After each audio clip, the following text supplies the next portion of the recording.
এবং কোনো প্রকার যেন অরাজকতা সৃষ্টি না হয়, কোনো প্রকার যেন দুষ্কৃতিকারীরা কোনো কিছু করতে না পারে।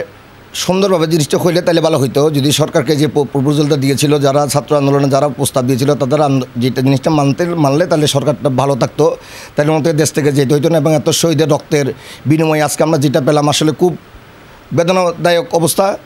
আপনারা জানেন আমাদের অনেক ছেলেপেলে আমাদের নিহত হয়েছে, ছাত্র আন্দোলনের অনেক, আমাদের ছাত্রদল যুবদল বিভিন্ন সংগঠনের ছাত্রদলেরাও অনেক আহত হয়েছে, নিহত হয়েছে। আমি নিজেও ওইদিকে গুলি খাইছি এখানে সিডিগুলোদের এখানে আর কি। আসলে খুব মর্মান্তিক। আমরা এটা কাম্য ছিল না, আমরা এটা চাই না এরকম একটা কিছু হোক। আর এই সরকার যেভাবে চলে যাবে এটা বাংলাদেশের মানুষ হতবাক। কেমন লাগছে বলতে মোটামুটি দীর্ঘদিন আমরা 17 বছর ক্ষমতার বাইরে ছিলাম।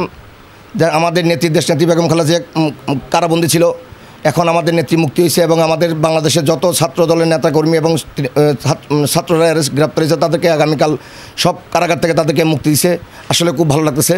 আমাদের দেশনেত্রী বেগম খালেদা জিয়া তারেক রহমান আমাদেরকে নির্দেশ দিয়েছেন আমাদেরকে ইউনিট প্রতি ওয়ার্ড প্রতি সব গোছানোর জন্য এবং সুশৃঙ্খলভাবে থাকার জন্য, এবং আমাদের যে ইউনিট পর্যায়ে যেখানে সাংগঠনিক অবস্থা দুর্বল আছে তাদের সুসংগঠিত করার জন্য, শক্তিশালী করার জন্য এবং আগামী নির্বাচনের জন্য আমাদের একটা প্রস্তুতি নিতে বলেছেন, আমাদের নির্দেশ দিয়েছেন আমাদের ভারপ্রাপ্ত চেয়ারম্যান তারেক রহমান।